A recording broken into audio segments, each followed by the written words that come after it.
देव आमचो रचणार.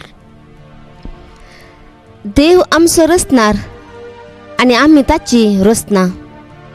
तो आमचो मोग करता देखून आमचे पासत ताणें हो सोबीत संवसार रचला. आमी पळोवच्यो अंतरळ, सूर्य, चंद्र, नखेत्रां, दर्यो, रूख झाडां, मनजाती, सुकणीं, मासळ्यो देवान आमचे पासत रचल्यात. देवान रचल्ल्या सर्व रचना पैकी मनीस अतिश्रेष्ठ.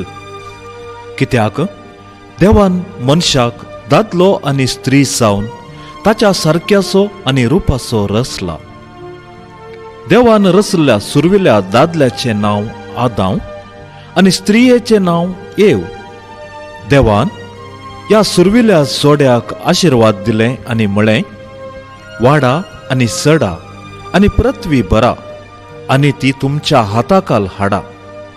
आनी दर्याच्या मासलेचेर, अंतराळाच्या सुकण्यांचेर आनी धरणीर चलोवन जियेतल्या सर्व मनजातींचेर तुमचो अधिकार चलया. आदामक आनी येवेक रचल्ल्या देवान आमकांय रचलां. देखून आमी ताका अर्गां दिवंक जाय आनी ताका हरसूंक जाय.